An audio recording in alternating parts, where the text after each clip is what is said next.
Yeah, it's that time. You've been asking for it, and I'm going to give it to you. Immunity. Pull out that old campfire accelerant, toss it on the flames, because we're going right back to story hour tonight. Not a story that takes an hour per se, but at the end of this show, the thing that you guys have asked for that I have neglected to give you for so long is back. I'm going to give you some good old-fashioned peel back the curtains, behind the scenes, maybe even off-the-record intel on our latest trip. This time it was to Miami, but you know we're on the road every week of the college football season, and so as much as I can responsibly and dutifully provide you, I'm going to give you some more of that behind-the-scenes scoop and juice and dirt that you like so much. We are jam-packed high atop a stormy downtown Nashville, Tennessee. It is Sunday night, June 11th, the year of our Lord 2023. What if is actually the name of the first segment we're going to do tonight. What if? I want to know the biggest ones in college football this year. I put out the tweet a little while ago, what are your biggest what ifs in the sport this year? And we came up with 4 of them. You guys came up with like 400 of them. I'm not so sure that this may not be a recurring segment throughout the rest of June. Recruiting's on fire. I mean, if you're not locked in right now, I'm going to get you locked in. How about that? I'm not going to shame you for, worrying about your family or taking your kid to her soccer game or, just spending some outdoors time. But hey, it's official visit season, and a lot of these programs are making major moves. Some of them have already got 20-plus commits in their class, and it was a massive official visit weekend for a number of programs. So if you didn't follow it, that's okay. Maybe you have a life. But producer Jesse does not. And so I had him monitoring this all weekend, because I'm with you guys. I've got a life. But Jesse just stayed bunkered in here, and so he found out what's happening. We got Wilt Fong with updates coast to coast over on 247sports.com, and we're going to have all the latest tonight. Hey, let me ask you another question, because one of you asked me, and I'm going to do it a little bit later in the show, so you'll have time to think about this. Do you think today's college football player loves the game as much as the average college football player did in, say, 1987? Just something to think about. Very interesting question. Perfect for the month of June for us to talk about later. And we got bold predictions. We've got the LSU Spotlight. I don't know how we keep the show under an hour tonight. The answer is we probably don't. And I don't think anyone minds in Lexington, Oklahoma. That's where they're watching us tonight. Oro Valley, Arizona. Belgrade, Serbia has checked in. They've got a Serbian player on the Denver Nuggets that's pretty good. I want you guys to keep an eye on him. Really going to emerge, I think, over the next few years. And I would know because I was at the NBA Finals the other night. And thoughts and prayers to my buddy Bernie, who got knocked out by Conor McGregor. Assault, to quote Dan Lust. Also, Fairfax Station, Virginia is tuned in. There were a lot of inside references in that last sentence. I don't expect most of you to keep up with that. Here's what you do need to know about this week.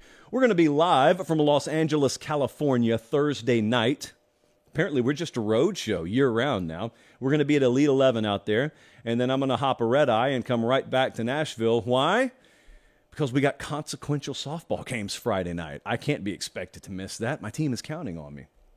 And so I may have a surprise or two up my sleeve for you Thursday. It's not a promise. We'll see how the week goes. But there are a lot of people on the West Coast that we don't get to talk to in person regularly enough. So let's just see what comes of it. But we will be live from L.A. It'll be a little bit earlier start time, too. So follow the socials at Late Kick Josh. I'll let you know exactly what time we're going to start there, but it'll be a normal show. I mean, it'll be just like this one. It's just that the sun will still be out. I may be wearing sunnies, which is a fancy term for sunglasses, so I look forward to that. The drive to 200K continues. We got to get this channel to 200,000 subs before kickoff. There is no plan B. That is it. There's no safety net under this promise that I am making to you. We're getting this thing to 200K subs before college football season, or Colin goes on a hunger strike. And that would be really detrimental because he's the one punching the show right now, which is what we call a director. All right, let's dive in. We have got so many different places to go. I appreciate you guys, especially if you tune in live. We may need to start incentivizing live viewership. We'll see what we can do about that. The biggest what-ifs in college football this year, what's on your mind? What are you asking yourself? What are you sitting on the back porch with Uncle Lester, maybe in the hammock, maybe in the upright swing, saying, well, Uncle Lester, what if this happened? Well, I got 4 of them, and you had several more than this, but let's just start in Tallahassee. What if it's real? What if the smoke from Tallahassee is real? What if Florida State really does win the ACC this year? Think about the ripple effect. First off, we've got a major, prominent brand returning to the main table of college football. And I've told you before, and I'll tell you again, if Florida State is for real this year, the only reason they're hyped up this year are for reasons that would extend well beyond this year, i.e., they've recruited well enough. They don't have one of the most talented rosters in the sport yet. We detailed that the other night, but well enough. They have portaled very well. I mean, they have attacked that portal like few other programs have. They are developing. The culture is in place that they took their sweet time putting in place, and that's exactly how a culture is built. They don't pop out of microwaves. Long-lasting, sustainable cultures, they don't pop out of microwaves. And I'm saying all that because if Florida State were to win the ACC this year, it would be validation. It would be validation that Mike Norvell's for real. I don't know that football people doubted he was for real, but some casuals did. Some folks wanted him fired. No one will go on record with that now, but I've got the screenshots. I mean, whomst am I to share in my private DMs? But anyway, if they win the ACC, sure, you've got Florida State reemerging, and if they win the ACC, we may very well be looking at Florida State college football playoff participant in the year of our Lord 2023. But also, there's this other little tidbit, because this is the what-if game. And what if Florida State wins the ACC? Well, that would mean, Josh, that means Clemson didn't win the ACC, and we'd all of a sudden have to look up there as well. Now, we don't know the details. Maybe they just went back and forth, and they played an instant classic in Week 4, and they play another instant classic in the ACC title game. Well, if that's the case, and Clemson falls 38-35 both times, it's obvious the bold prediction from the other night about them having the top defense in the ACC probably did not come to fruition, but I can't really fault them all that much. But if Florida State wins this thing because they're superior and Clemson just, for whatever reason, even with the new OC, it does not spark life into that program, then we start comparing philosophies, don't we? Then we start, and by we, I don't even have to participate in this because it would come from Clemson. It would come from inside the camp of the orange and white up there, and purple occasionally. They would start saying, are we really going to be bypassed by this guy in Tallahassee who's taking advantage of all that the sport gives him, transfer portal, in other words, while we voluntarily neglect the transfer portal? Because if that happens, if Florida State wins the ACC, people will view it as a referendum on the two approaches. You know that, and I know that. Right now, it's not like that because Florida State hasn't done anything of note on the national stage. But if and when they do, and that's the approach, and Clemson hasn't changed their approach, yeah, a lot of what-if ramifications if they win the ACC. Let's go to the SEC. And I got to get a little negative here on you for a second. The Bama over-under win total's 10 right now, and a lot of folks are taking the under. I don't know if you're actually taking the under. I know you're telling me that you're taking the under. It's one of America's favorite pastimes right now. Hop on Twitter, hop on the gram, and tell Josh, Bama's not winning 10 games. I'm like, okay, college football citizen, show me the bet slip. Some of you have, many more of you have not. But here's my what if. What if you're right? What if Alabama does not win the SEC West again this year, so they're not in Atlanta again? I guess the obvious question is, well, what went wrong? Did quarterback not pan out for him? Is that secondary not quite as good as old JP thought they were going to be? What is it? How many games did they win? I guess would be my second question. Is it an 11-1 season where they have some game of the year candidate against LSU and LSU beats them and all of a sudden Bama's on the outside looking in, but hey, maybe they're still a fringe playoff contender? Or do they go 9-3? Do they fall to Texas, which wouldn't be a conference game, but it would be a precursor, maybe of vulnerability? And then do they lose at Texas A&M? Do they drop one to Tennessee or LSU? Or do they get clipped by like Hugh Freeze and Auburn randomly at the end of the year? I do know this. It would be mighty uncomfortable because as I detailed the other night, I've got a massive Alabama audience, and a large chunk of that audience is college age. And I love all you guys, but you're not ready for it. I've tried to get you ready, but I can't. There is really no kit to get a 19-year-old diehard Alabama fan ready for what a 9-3, 8-4 season feels like. And I don't think you're going to experience it this year. It is not my prediction, certainly, but this is the what-if game. This is where we can recklessly throw hypotheticals out there with impunity. Because it's just what if, it's just what if. You guys are not ready for that, and I hope you don't experience it for a long, long time. Now, I will be here for you, and we will probably have our own little separate show, just a Bama Cope special for if and when they do finally fall back to earth a little bit. But if they don't win the West, yeah, you got the 1,000,001 questions about Alabama. Who won the West? It's a fair question, right? Colin, Jesse, yeah, who won the West? Well, I think the first guess out there would be LSU, because LSU's the next highest odds-on favorite. But I just have this crazy scenario, and anytime I elongate the A, you know it's about to be pretty crazy. What if it is someone like Texas A&M? What if they do win all those close games they lost last year? What if Bobby Petrino really was the heel that they needed at just the right time? We need a bad guy winning divisions in college football. We need a bad guy program, and we need a fan base, and I think A&M is that fan base, that is happy to play the heel role. Not everything can be WrestleMania 17. You can't have good guy versus good guy. Someone's got to turn heel. They did it at the worst moment imaginable that night in Houston, Texas. But outside of College Station, no one likes Bobby Petrino. Outside of College Station, very few people have a net positive impression of Jimbo Fisher. That's not a bad thing. It's actually a really good thing if you can embrace it. Well, what if they not only embrace it, they embrace it to the point where they take down Alabama in College Station and they win the West, and all of a sudden it's Georgia versus who? Georgia versus A&M? I thought there was an SEC bylaw where they couldn't play each other. Nope, that's just in the regular season. They could face each other in Atlanta. So yeah, as you can see, if you punch the middle of the waterbed, which I did not finance, 3-year Letterman, then it reverberates well beyond just Tuscaloosa. Here's one for you. Let's just go out to the Lone Star State. Let's leave the SEC for one last time. I don't like saying Texas is back. I don't even like the nomenclature. So I'm just going to say, what if Texas is for real? What if they really are a Tier 1 team this year? Now, I'm not going to traffic in that whole Texas as a program thing, even if they win the Big 12 this year. Because all that would be is Texas doing what they always were supposed to do anyway. So it's not proof, even if they make the playoff this year. It's not this total, definitive, like rock-solid proof that they're back as a program, although it would be a pretty darn solid indication. Even I have to admit that. But what if Texas just is for real? What if they devour food in week 1? And if you're listening on podcast, yes, they play Rice in week 1. What if they do go and just beat Alabama in week 2, but at the very least play a competitive game there? That'd be one of the most charged environments of the year, by the way.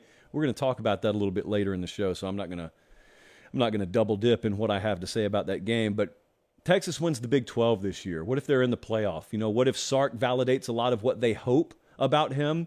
What if he proves wrong what a lot of the rest of the country doubts about him? A lot of doubt around Steve Sarkisian. The whole cannot and have not versus will not, that thing. If they are for real, then they would win the Big 12 if they are for real. So we'd have that. Maybe that includes a playoff trip, but they would be springboarding their way into the SEC off of that momentum.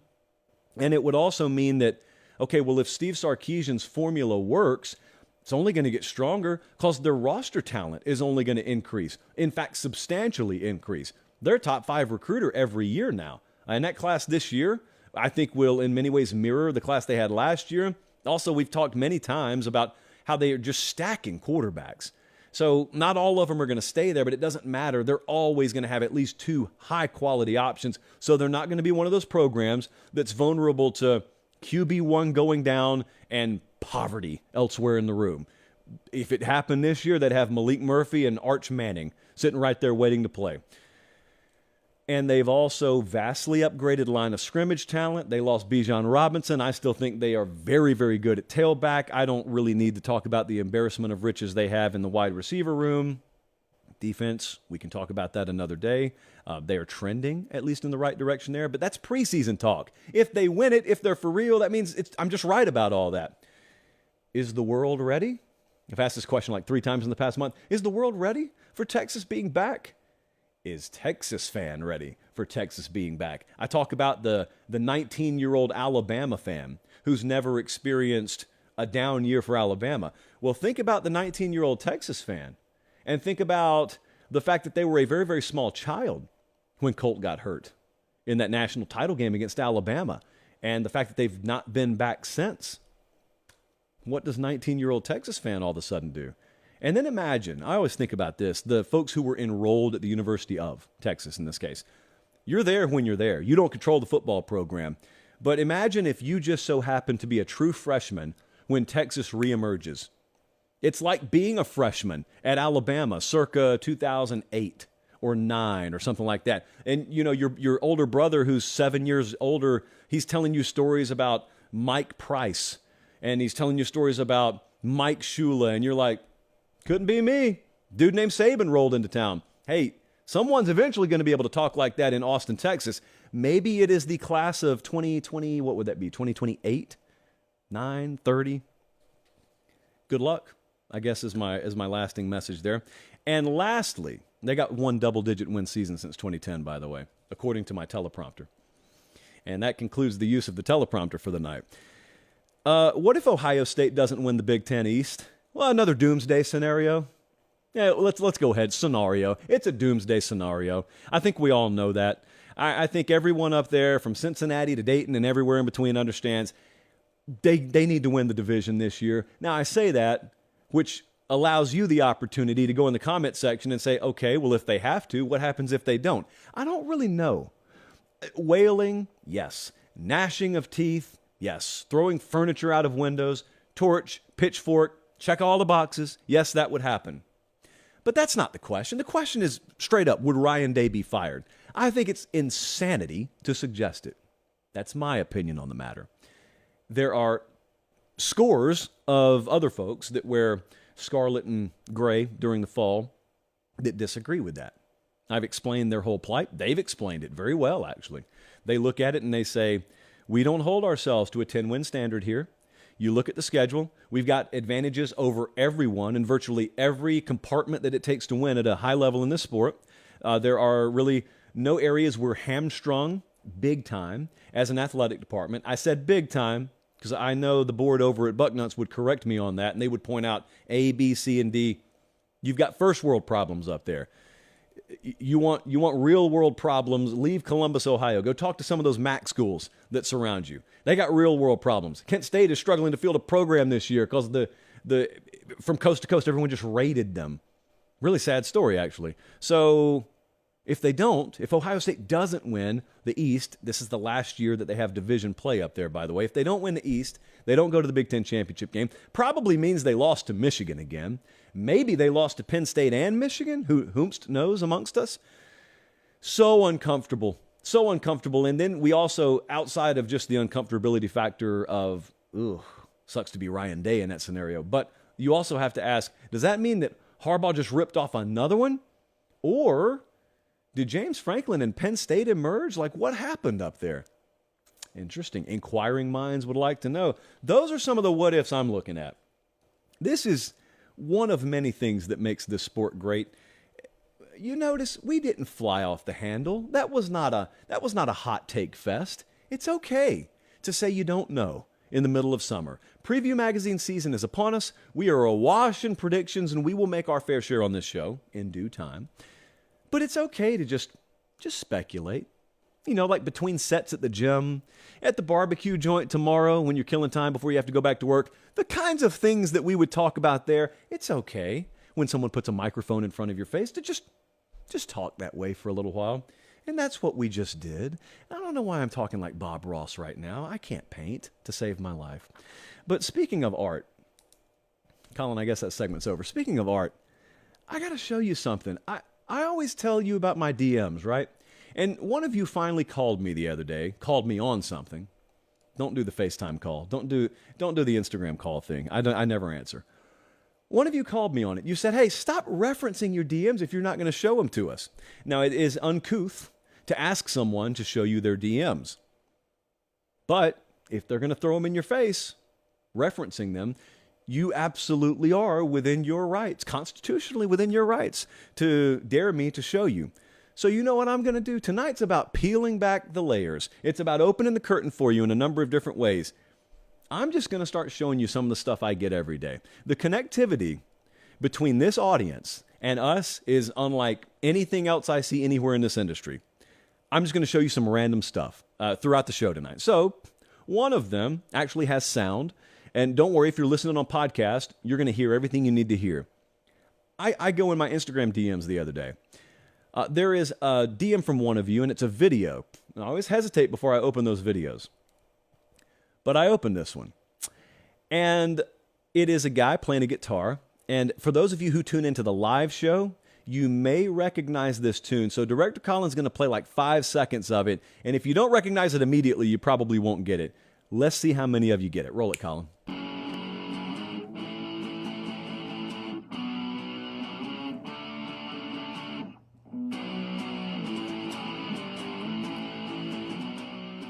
So what is that? Anybody recognize that? Now, if you watch the replay of the show, this makes no sense to you. There's a countdown clock that we put on the live show. So it's at 7:50 Eastern, 6:50 Central. Colin starts a countdown clock, and that's just a mechanism to build the live audience. Well, there's music that plays behind the countdown clock. I've never really thought much about it because most of the time I'm in the studio and I don't hear the music.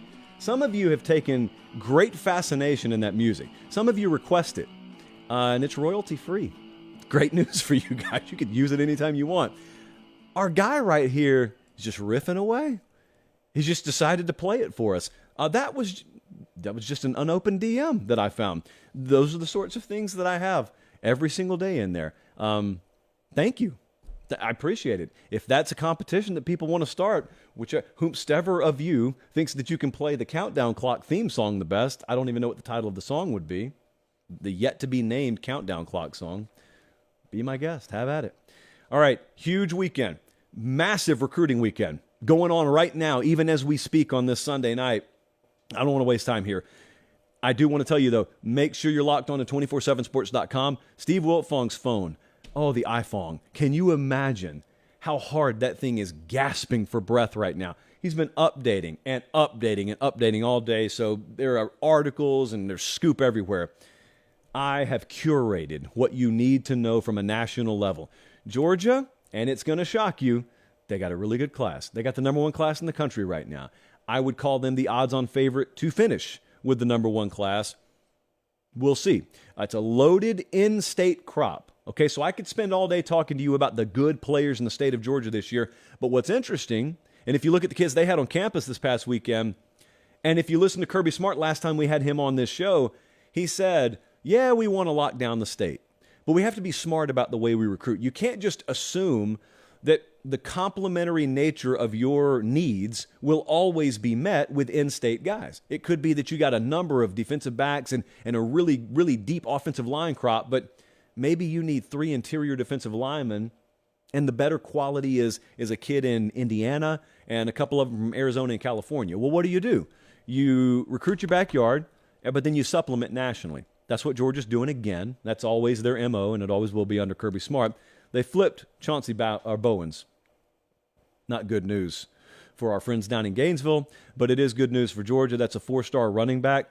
Nate Frazier is another top 247 running back out of Santa Ana, California. And so 2 kids at the tailback position, not from the Pate State. They are either the just outright commit. Well, I don't want to say he signed with him because he didn't, but he committed to him, or they're the favorite. So 2 tailbacks there. And also they lead, and this is pretty interesting. I think a lot of folks in the recruiting industry are not surprised by this, but if I told you there's a 5-star edge guy out of Birmingham, Alabama, named Jordan Ross, you'd say, oh, where's he going, Bama or Auburn? Well, Georgia leads for him right now. At least that's the way things look. Vestavia Hills, no less. If management lived in Birmingham, Vestavia Hills is the neighborhood management would live in. I think I've told you all you need to know about Vestavia Hills. This is a loaded cycle in-state for Georgia, like I said, but they are making moves for a number of kids out of state. All right, let's move it along because we got so much to get to. Penn State, the Fighting Jessies. See that chart there on your screen? Number 6 in the country right now.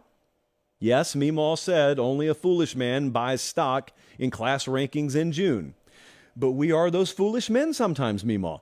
Good for Penn State. Now, so far, they got 18 verbal commits. Subject to change. But there are a ton of eyes on a kid named Nick Marsh, because the receiver position at Penn State, if you were to identify a big question, relatively speaking, the receiver position is one where they're not overly dynamic. They have not been overly dynamic, but that's why you recruit. Because you got the dynamic quarterback up there Hopefully, big-time names like this want to play with him. 6'3", 200 pounds. He's a 4-star receiver out of Michigan. It looks like Penn State leads for him. Jamonta Waller, 5-star edge guy.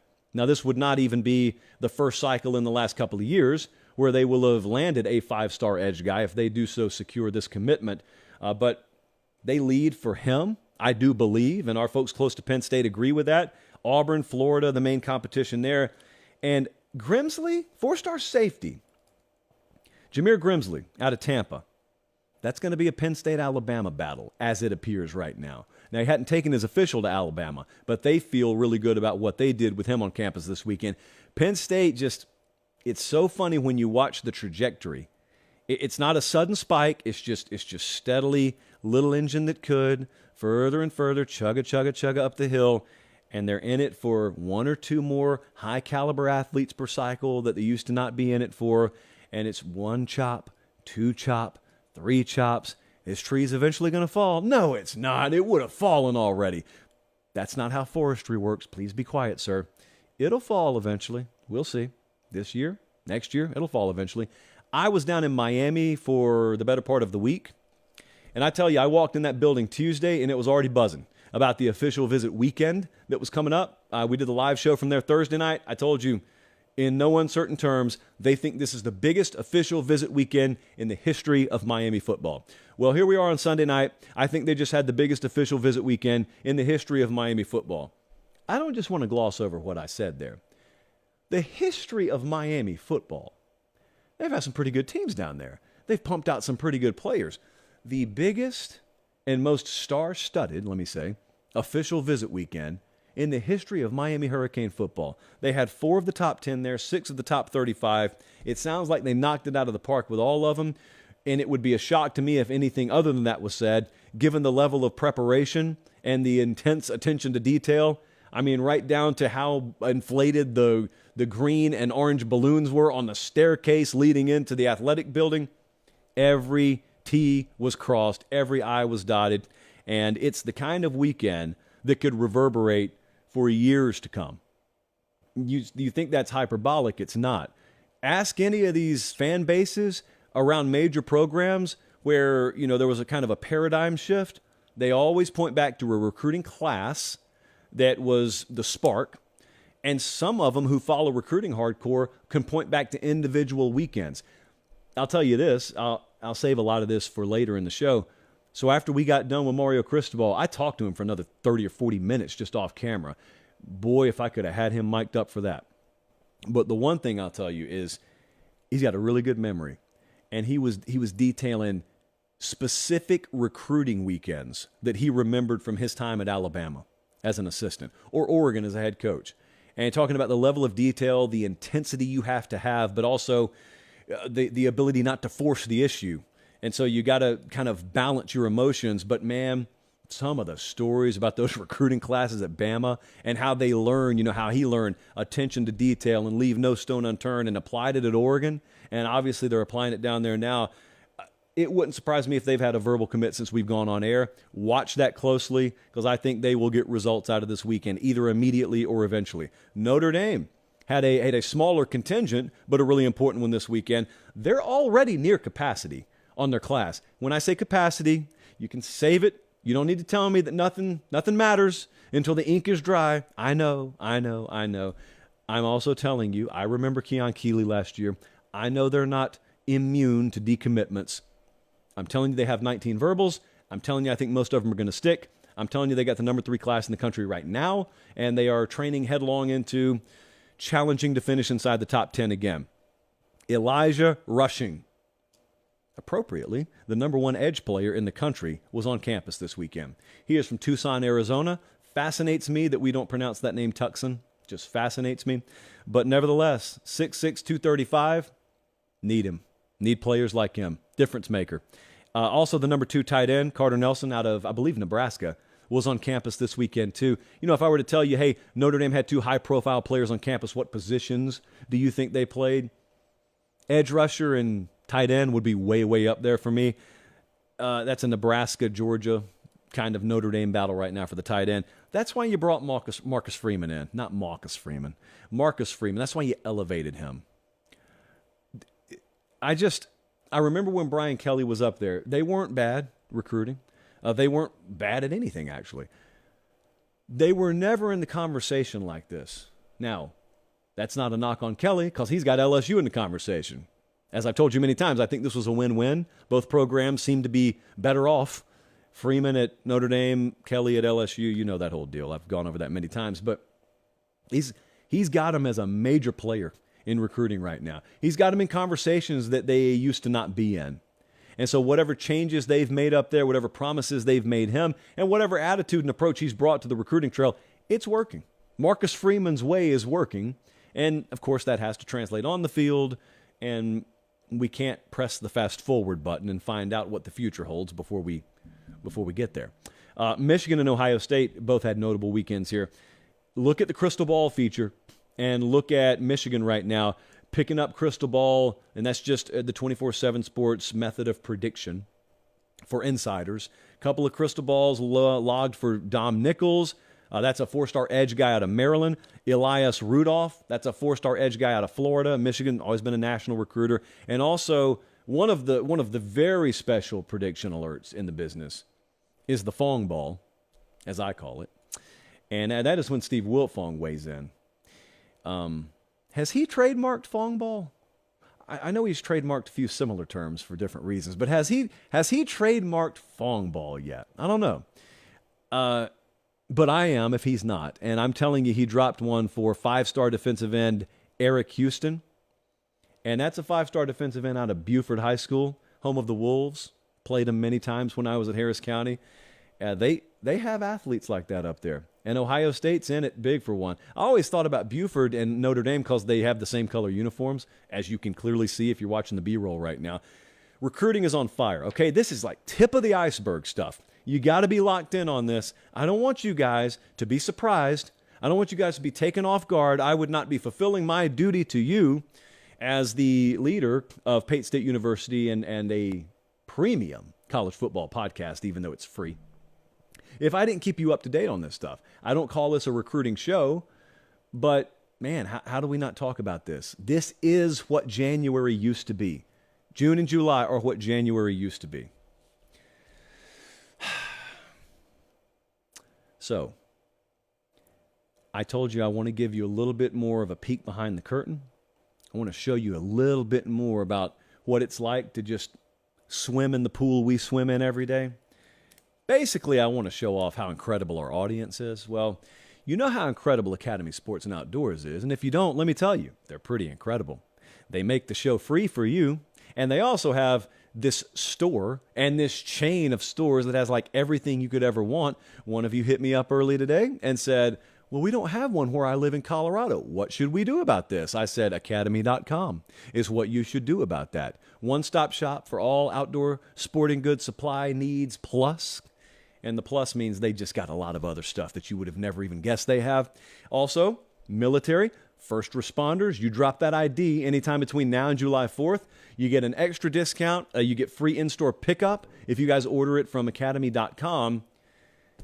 But I ask you sometimes, let me know when you go to Academy. Let me know. Show me some of your receipts. Just give me some testimonials. And I really didn't have to ask you. You just kind of started doing it. But it's taken on a life of its own. When we meet with Academy, they don't talk about, hey, here's some fresh ad copy for you to read. They don't talk about how, I want you to tweak how you mention this, or I want you to feature this new artwork.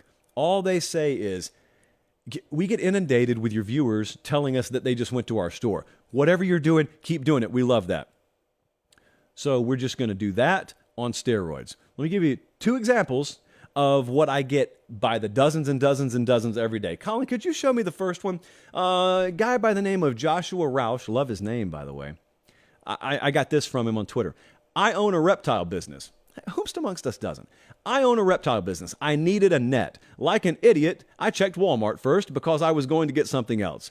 Ended up at Academy and made it clear that I was going to the better store. Found exactly what I needed, $5, hashtag for the win. Now, as I sit here and tell you outdoor sporting goods supplies, you don't think about the reptilian industry, do you? But yet they had the reptile net for old Joshua Roush.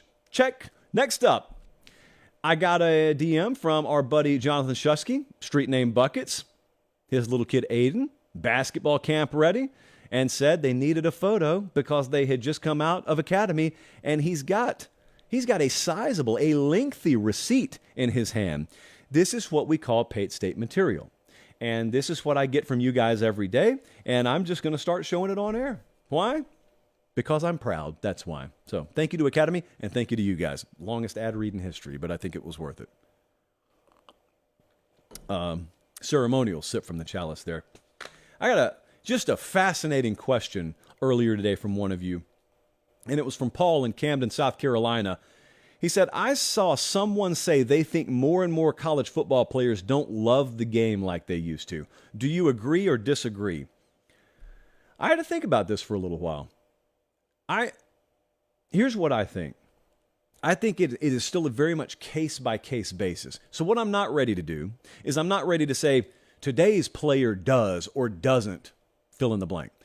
Because I think it paints with too broad a brush, and I'm around these kids constantly. Like I'm around them all year. And I know some of them, I think if you cut them open, they bleed college football. I think there are absolutely some others that play the game because they have God-given ability, because maybe their parents expected them to, because maybe that's their way out of a tough situation, but maybe they don't necessarily eat, sleep, and breathe it. Maybe they don't love it. That's always existed, though. I do think technology plays a huge role here. So here's where I land on this, and I appreciate the question. It's a really, really good one, and I'm going to be extra interested to get your feedback on this. So I'll be looking at the comments on this. I think technology has done so much to enhance, to change, or to expose the conversation on this. So you ask, does today's college football player love the game as much as he used to? Well, number one, I think technology has served to expose a truth that was always there that you used to not be told. It used to be that every feature you saw about a college football player exhibited their love of the game. They didn't all love the game ever. It's just that you had very, very limited technological means with which to get information. And so by the time it was filtered and delivered to you, it was really, really produced. It was really, really dressed up. You never got a real picture. Fact of the matter is, at Penn State in 1972, they had kids in that locker room that didn't love the game, just like they do today. You hope that it's very limited, but not 100% of kids that played the sport at any period loved it. It's just you didn't used to hear about it. Now, you got so many different communication mechanisms, and players have such a higher profile, sometimes the truth leaks out and bleeds through a little bit more. Number two, I think that technology has obviously created more information availability, and that's led to more divergence in paths. So what I mean by that is if Jesse's sitting right here and Colin's sitting right here, and Jesse is predisposed to loving the game, and Colin is predisposed to sort of being indifferent. He's 6'4", 230, and he happens to be a really good tight end. Jesse's got access to more voices than ever before. And therefore, Jesse's mind is molded by more voices than ever before. And if this dude over here, Jesse, is predisposed to loving the game, it's not just his mom and dad he hears from anymore. He can hear motivational messages. He can hear uplifting messages from all over the place. If you're subscribed to the right sorts of feeds, you just scroll through your socials, you can get a lot. You can get a lot of bad stuff on socials. You can get a lot of good stuff pumped your way on socials too. That's fuel for Jesse. Now for Colin, it may be different. And this is purely hypothetical, of course. For Colin, technology has created more distraction for him. And therefore, his attention is even less on the matter at hand. And he's even less bought in than he used to be. So technology alone is not the devil. Technology alone is not the angel. The way that you leverage it and harness it is. And the third thing is technology has provided more options. And this is where I think especially some of the kids from a rougher upbringing have it apply to them.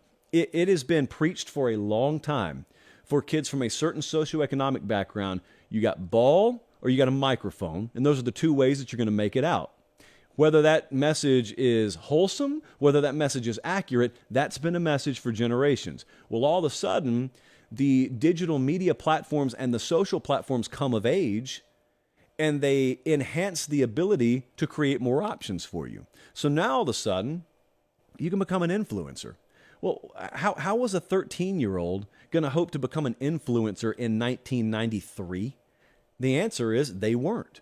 But in 2023, they absolutely can. So all of a sudden, there's this new brass ring. There's this new belt above the ring to reach for. And some kids who have the God-given athletic ability that otherwise would have gone into the lane of college football, even though they may or may not love it necessarily, some of them just flat out don't even play anymore because some of them find another way out.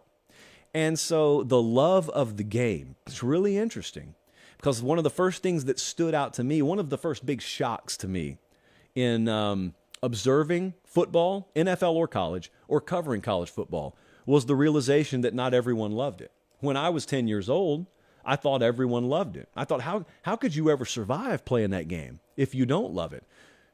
It's hard. It's hard to survive it for 99% of humans, even if they do love it. But there is this certain cut of cloth. There is this certain caliber of athlete that is the 0.01% out there that is good enough to play this game, even if they don't love it, and play it at a high level, and potentially be all conference, potentially be Hall of Fame bound. They're that physically gifted. I just thought that didn't exist. I thought all the guys I saw loved it. I thought all the folks who covered the sport love it. That's not the case either, believe it or not. And so I think when you start to drill down into the particulars, is it a good or bad thing? Well, it's just a thing. Like as a college football fan, you may listen to me talking like this and you may say, well, if you don't love college football, that's a bad thing. Selfishly, I agree with you. But let's just run this back. So let's take Colin again. He's the 6'5", 230-pound tight end. Doesn't love football, but he's good enough to play at Tennessee. And he's good enough to shine in Josh Heupel's offense. And he's a 1,500-yard receiving guy. And he goes on, he gets drafted second round, goes to Indianapolis, plays 8 years, makes life-changing money. He's out of the league by 30, and he's set.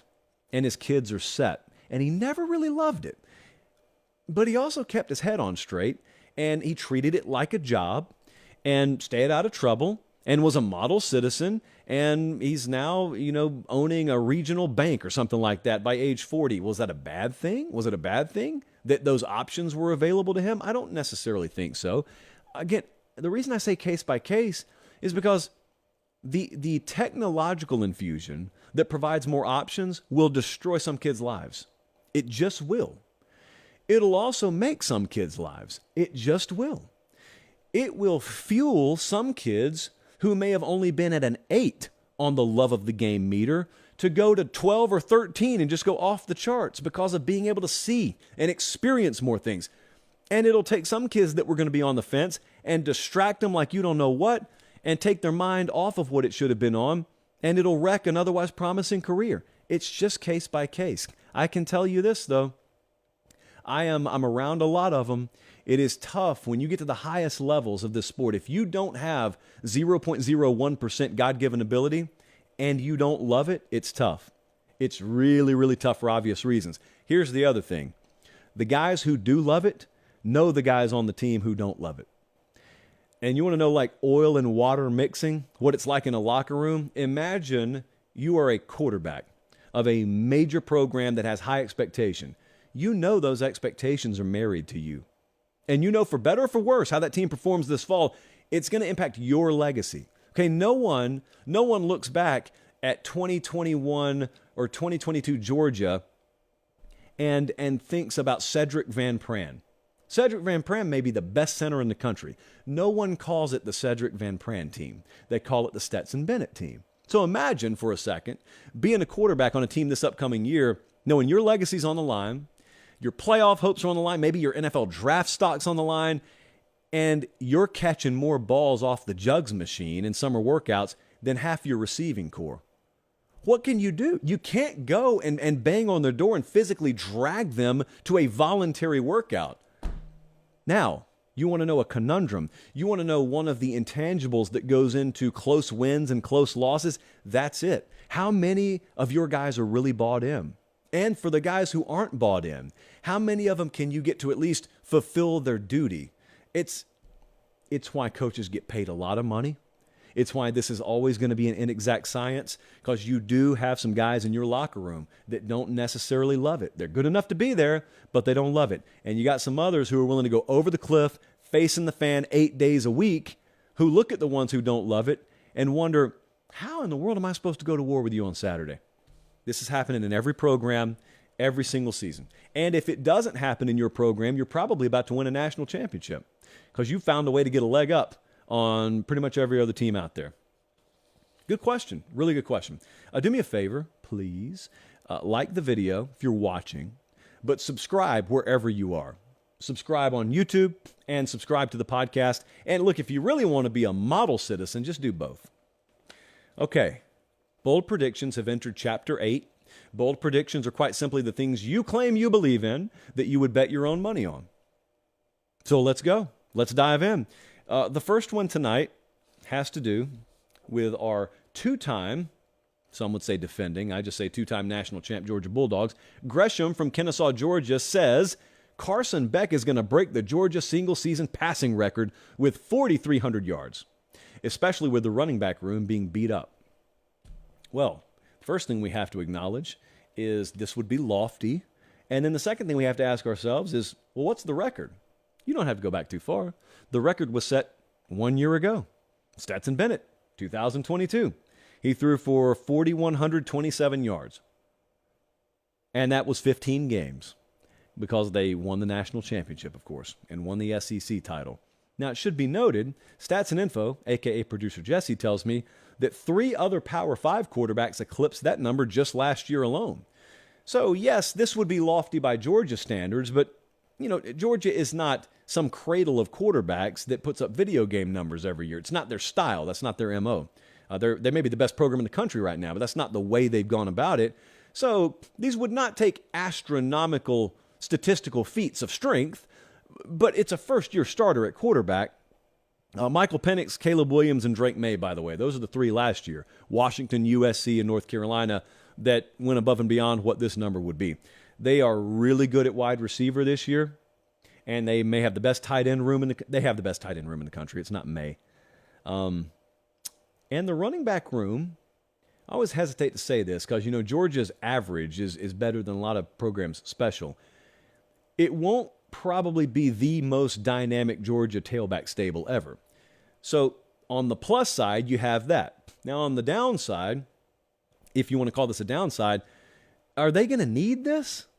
Their schedule is what it is. Are they really going to need this? Are they going to be in many knockdown, drag-out fights where Carson Beck's got to be throwing the ball in the fourth quarter? I don't know. Mike Bobo takes over as offensive coordinator. Is that how he's going to approach things? I think that may be a little overblown. I think Bobo's fine as offensive coordinator. Georgia's defense, statistically third in preseason S&P+. So those would indicate to me maybe out of necessity even, or lack of necessity, this won't happen. I'm going to make this an 8.25.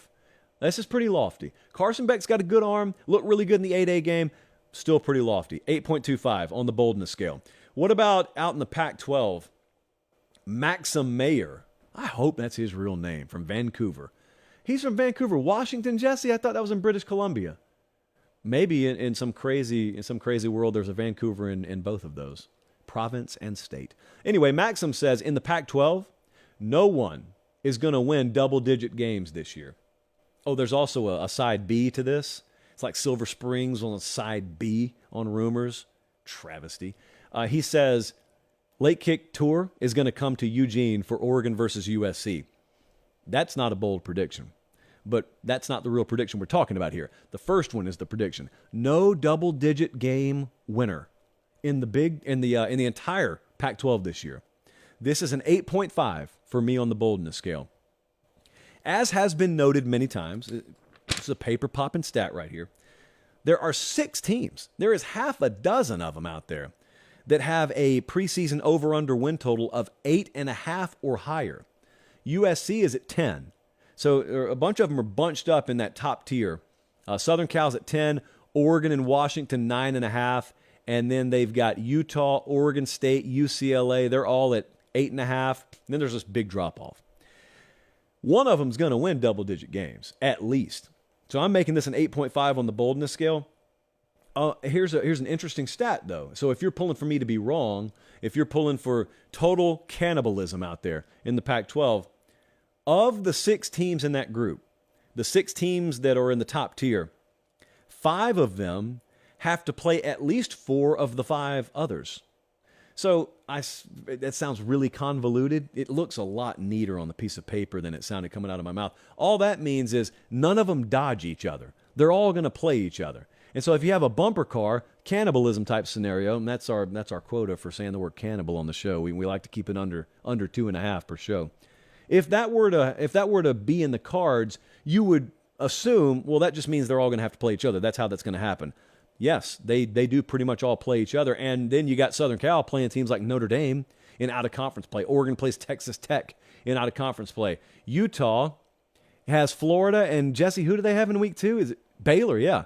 So the out-of-conference is pretty strong out there. Washington goes to Michigan State. Hope you guys have your streaming subscriptions ready, because that one's going to be, I think, Peacock only. It's one of the streamers only. Yeah, 2023. I don't buy into this. I think one of them is going to win double-digit games. Speaking of double digits, next up, Happy Georgia sports fan is predicting that Texas beats Bama by double digits. This is a week 2 game in Tuscaloosa. We have a line on the game. Bama is favored by about a touchdown, which is interesting because our buddy Tim Watts, who I'm not supposed to acknowledge the existence of anymore since he doesn't work here anymore, but it's okay. People have tuned out by now in management. He hit me up and asked me like 30 minutes ago, is there a line on that game yet? Yes, Timothy, there is. Bama is favored by 7. And Texas winning this game by double digits, obviously, according to Stats and Info, and according to the trusty late kick calculator, would mean you need like a 17-point deviation from the regular point spread, which sounds pretty... sounds like a tough ask, right? Except that it happened last year. Remember how this game was in Austin last year? I do. I was on the field. It was 150 degrees. But I did meet Bevo in his most vulnerable state. Do you know those animals, they got to do their business just like you and I do. The difference is there is not a staffer that walks around behind you with a shovel for yours. Bevo has that. Did you know that? I did. I found out firsthand. I got iJosh footage of it. So last year, this game's in Austin. Bama wins by 1. They were favored by nearly 3 touchdowns. So we had a deviation from point spread that big that day. Maybe it happens again this year. The difference, if it happens this year, is sound the alarms in Tuscaloosa. Because if Texas walks out of there with a 13, 14, 17-point win, it's, the world may spontaneously combust, because I just realized this. You would have, how you have 2 ships passing in the night? These would be 2 ships colliding in broad daylight. If Texas beats Bama by double digits, because that's what our man just predicted here, you have the Texas's back crowd on one street corner, and then like Jets over here, Sharks over here, you have the Bama's done crowd on the other corner, and then someone just rings the bell. Chaos ensues. Both of those things happening in one afternoon? Ugh. Good time to be in my line of work, I guess. This is an 8.5 because I don't think it's going to happen. That's not fun. I know. That's a little anticlimactic. The last time, though, it's not impossible. Let me put it that way. The last time that this big an offensive threat came to Tuscaloosa, I want to say was that 2019 LSU game. I've got a story to end all stories to tell about that game one day. It is a statute of limitations situation. That's how good the story is. I can't tell the story yet. I don't know what kind of jail I would go to, honestly. With the egregiousness of the offense that we committed that day, no one was harmed. It was a victimless crime. But, that story, bookmark that. But I was there that day and watched Joe Burrow and LSU build a 33-13 lead on Bama, and it looked like they were about to run them out of the building. Now, Bama made it close late, so no one remembers that. I do. I remember it being early third quarter, and LSU's up by like 3 touchdowns, and you're saying, is this really happening? It was. Now, what I didn't just do, in case you misheard me, is compare this year's Texas to 2019 LSU. What I did say is, it's pretty rare for a home crowd at Alabama to feel truly vulnerable. It's the one thing I've picked up on going to games there. Most of the time, over the last decade and a half, those folks have walked in understanding if It's going to take something gargantuan happening for us to actually lose today. Like, they may not cover, but they're not going to lose today. But every now and then, there's an opponent that comes in that actually puts fear in their heart. They'll never admit it publicly, but they're concerned. And you can always tell by how loud that stadium is. Bryant-Denny Stadium that afternoon against LSU, unlike any time I've ever been up there. This is going to be a night game. I would bet a lot of money will be there for this one. Don't miss that one. And I doubt you will. So I'm going to make that one an 8.5. Texas by double digits, 8.5. That's pretty bold. But not the most bold thing I've ever heard. Last one for tonight. How about Brady from Mason, Ohio? He's saying Ohio State's going to have the best defense in the Big Ten this year. I don't think they are. I don't think they need to, and I don't think they are. So this is an 8.75 for me on the boldness scale. Last year, Jim Knowles' second year, they made a big jump statistically.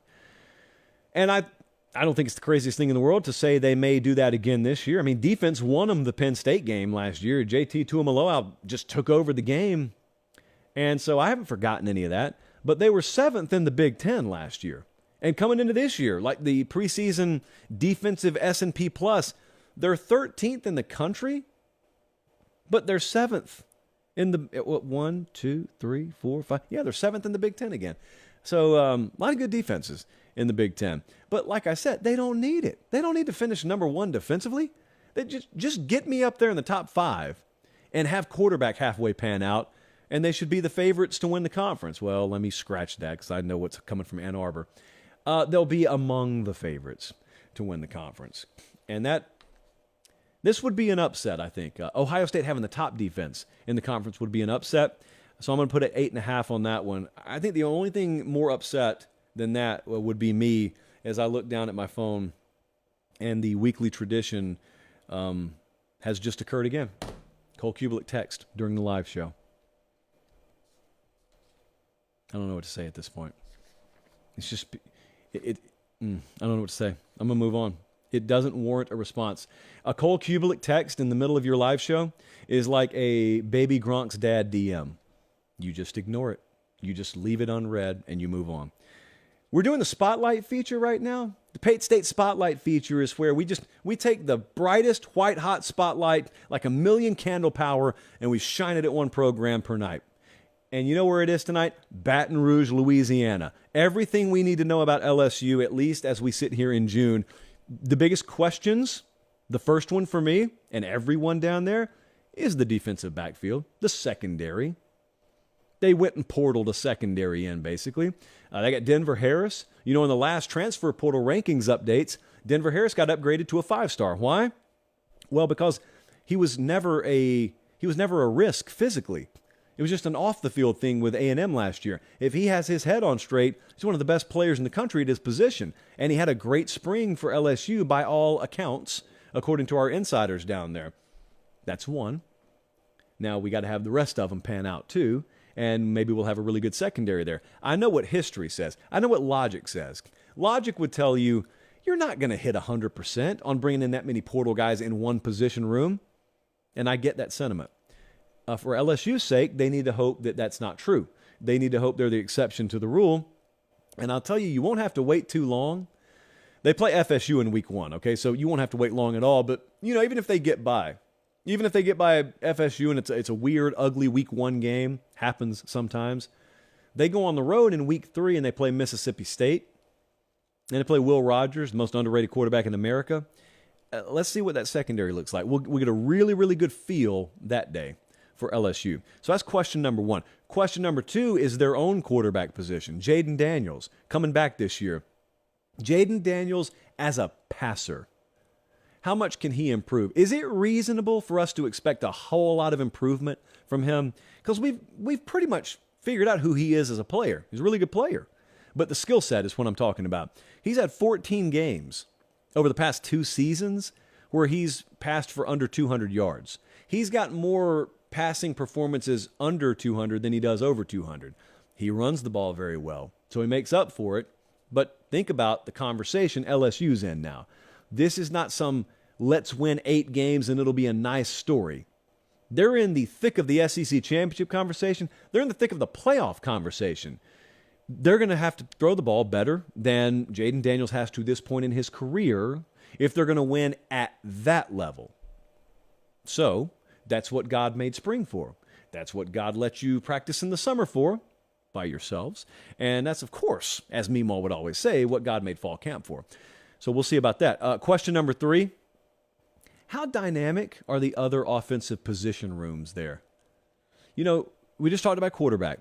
Running back has been an issue for them for a long time. They have not had premier tailback talent in a long time down there. The notable exception, Clyde Edwards-Helaire. But by and large, there's been more disappointment than fulfillment in the LSU running back room. Hopefully that's different this year. The wide receiver room behind Malik Neighbors. What are we going to see? I'm going to talk about Brian Thomas Jr. in a second. You're going to have some depth of quality of performance in that room. See, with both of those, the receiver room and the running back room, LSU always has names. If you follow recruiting, you can look at the preseason. You can look at your preview magazine depth chart. Oh, all those names look good. They got to pan out. That's what hasn't happened enough for them. So I'm interested. Very big question for me. How quality are those other position rooms? Offensive line, I could also list there. I think they're getting better there, though. That was an issue for them for a while, too. What is the best position group on this team? There's no place to go wrong in their front defensively. So I'm just going to go linebacker, and you can go defensive line if you want to. They are deep there. They are versatile there. Any position group that has Harold Perkins in it, I don't care if he plays outside or middle this year, or both, which he full well has the capacity to do. Any room who has him in there is all right by me. Omar Spates from Oregon State they brought in. Going to be another player that's probably under the radar because you've got Perkins there. But they got some depth. They got a really, really good potpourri of talent. Don't think I've used that word yet this year. And West and Whit Weeks, a couple of brothers. A lot of alliteration in the LSU linebacker room. What about breakout players? You know, I think Maason Smith qualifies for this. Even though he was a preseason All-American last year, this is just being delayed by 1 year. So I thought he was going to be a breakout star last year. And I think he would have been, but he went down in week 1. And against FSU, it put a really somber mood on the game, and LSU ends up losing the game. And I looked at it and said, if there's one player they can't afford to lose, it's probably, outside of quarterback, it's probably him. And they lost him, and they won the West anyway. So don't let that get lost in all the Brian Kelly hype. He did it without, well, at the time, one of his very best defensive players. Then we met Harold Perkins. They're both really good. So the other one on offense is Brian Thomas Jr. I just mentioned him a second ago. You look at the receiver room, they need a wide receiver too. They need depth. They need the other rungs of the ladder to sort themselves out. Last year, 31 catches, 361 yards, 5 touchdowns. He's 6'4". Ooh, look at that special effect Colin threw at me. He's 6'4". He's 200 pounds. Should be a really good red zone threat. Should. I need that to just become is. LSU folks know all too well what I'm talking about because I'm right there with you guys every spring and summer, and we're always talking about what could pan out in that running back room, in that receiver room, and what should pan out. And more often than not, it hasn't panned out. But now we got a new tenor down there, and a new flavor, if you will. There's a new sheriff in town, to quote Shawn Michaels, and hopefully does big things with guys like Brian Thomas Jr. The schedule analysis is interesting for LSU. They open with a very, very tough out-of-conference opponent in a venue that should not be housing a Week 1 college football game, but I digress. At least they're playing. They play 3 of the top 15 national championship odds teams this year. FSU, at Bama, Texas A&M. 1 road, 1 neutral, 1 home. They also, though, have a really good East draw. So they play Florida every year. Florida has the worst odds in the East this year. Is it worse than Vanderbilt, though, Jesse? 2 of the bottom 3. Okay, so they play Missouri and they play Florida. Outside of just flat-out drawing Vanderbilt, it's not going to get much more manageable because there's no Georgia there, there's no Tennessee there, there's no South Carolina. So they got it good on that front. Also, if they can get through the first half of the season and you look at the back half, they've got the road game at Alabama that everyone's got circled. But 5 of their last 6 games are at home. They got Auburn, they got Army, they got Florida, Georgia State, A&M. All those are at home. They leave home one time after October 7th. So road heavy first half, home heavy back half. There's a stretch there. I think one of the toughest stretches, aside from the Bama game, they got a game against Arkansas at home, and then they go back-to-back road games at Ole Miss, at Missouri, and then they got Auburn at home. All of those teams they'll be favored against. All those teams they quote-unquote should beat. That's your little upset trap. That's the quicksand there. So be on the lookout. You remember the other night? I think you do. We were down in Miami. Oh, sorry, my shin itches. We were down in Miami, and I got to tell you, I got a lot of compliments from you guys. That was a massive production. Huge budget. The company believes in us, and therefore we get to go on the road and do that kind of stuff.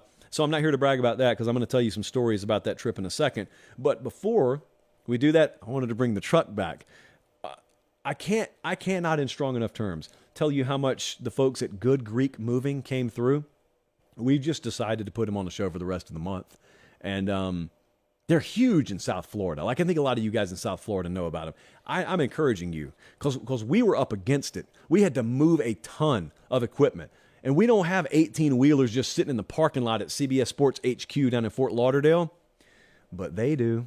And so they came through for us. Look at all that equipment being moved. It's like a little portion of it. We had a full jib. That's a big piece of equipment, Immunity. And Good Greek helped us move it. And it's not just for companies like ours. One-stop shop for all your relocation needs. In fact, they provide the Good Greek relocation system. They're the world's first total relocation company. That sounds so much better than moving company. Relocation company. Like if we wanted to just take this show to Cheyenne, Wyoming, I think they could manage it for us. They add the insurance under the umbrella. Trust, trust, trust. That's what they're about. They delivered for us in grand fashion. I'm going to go out of my way to look for reasons to use them again. So just huge hat tip for our friends at Good Greek Moving. We appreciate them more than they can know, although hopefully this goes a little ways in explaining and disseminating that appreciation. And I would encourage you guys to check them out. All right. I told you we were going to do this, and I'm going to do it.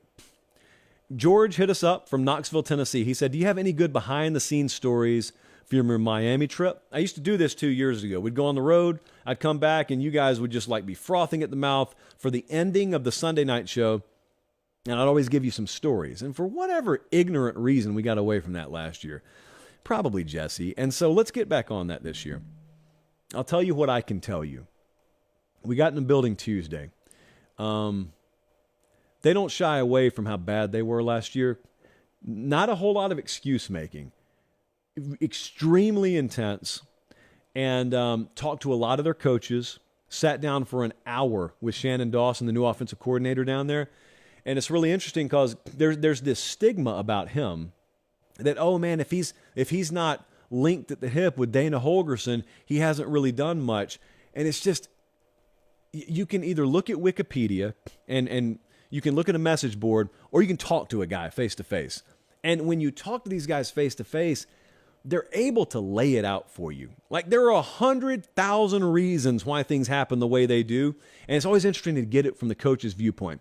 I don't want to spoil that for you because we're going to put that entire feature up.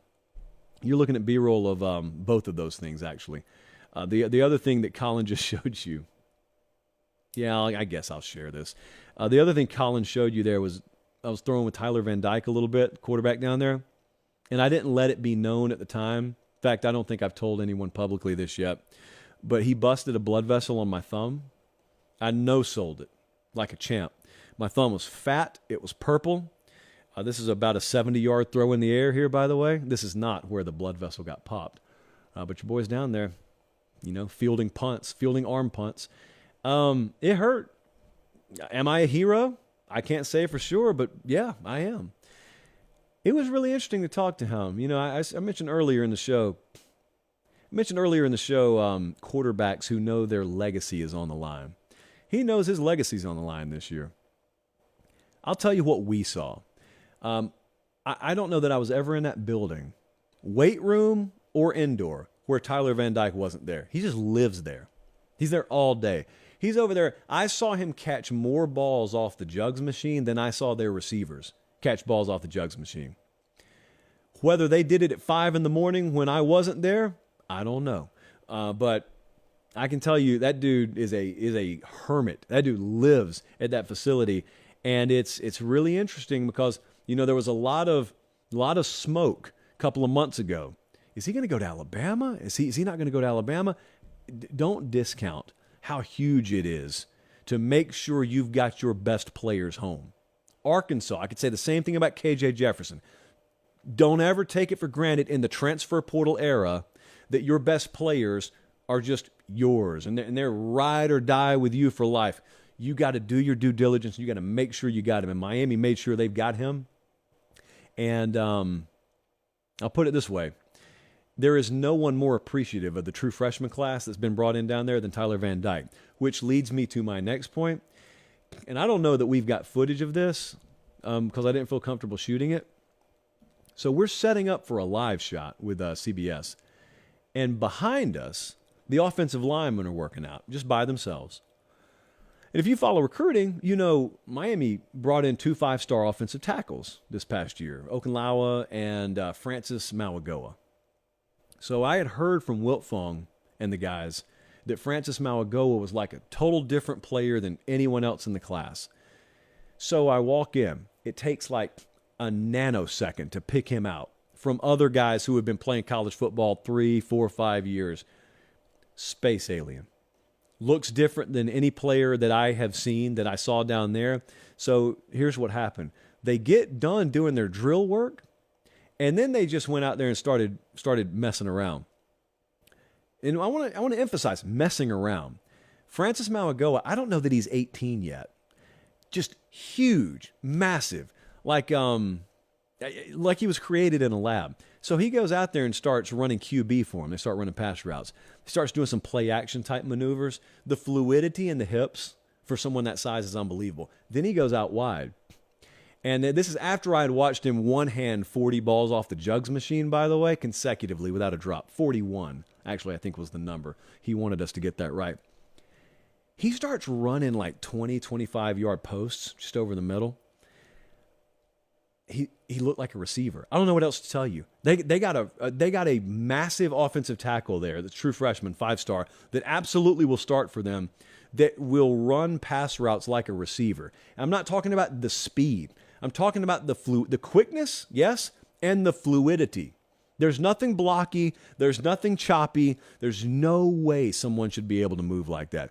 I wished so badly that we could have gone live. If we would have been able to roll tape and I could have let you watch that kid just out there messing around, it would have done millions and millions of views. And I told Mario Cristobal that when he walked in. I said, hey, I appreciate you sitting down with us for an hour, but the attraction has already happened in this building today. No disrespect. He knew who I was talking about before I even brought it up. We went to Prime 112 down there. The South Floridians know. Anyone who's been to Miami knows. One of the premier steakhouses in the city, one of the premier steakhouses in the country. Oh, man, I can attest. We were sitting next to Stephen A. Smith was in there. Michael Wilbon was in there because the NBA Finals were in town. A game I attended the next night because when you think of me, you think of NBA Finals. Our guys in Miami hooked us up. They really took care of us. But went down to Prime 112. Just unbelievable. Like, as we would call it in Harris County, like the Hunter's Pub of Miami. Just unbelievable. And I used to always look at steakhouses. I only ever went to chain steakhouses because I grew up in Harris County. And so I used to always think to myself, because I would see on TV these people and they would go like be spending hundreds of dollars on cuts of meat. And I always thought that's just dumb. It's not. It's really not. I would not advise you to do it every day unless you have the financial means or someone else's card. But wow, unbelievable. And I also would strongly advise you to call well ahead if you're going to try and go because it's tough to get a table there. Our guy Cam took care of us down there. And the other thing that I wanted to point out is this overarching belief that Miami can't be, what it used to be. I know a lot of you think that. I know you do. You've got your beliefs. I've got my beliefs. But I will just tell you this. I know what it takes to win in college football.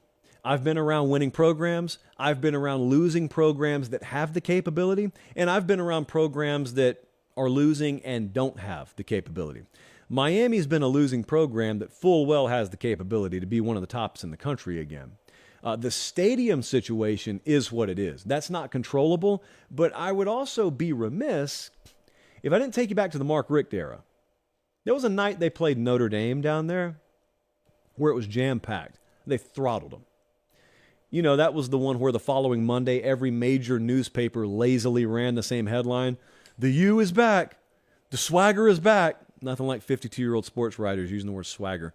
Well, it wasn't back, but it gave you a peek at what Miami football is if Miami football is rolling.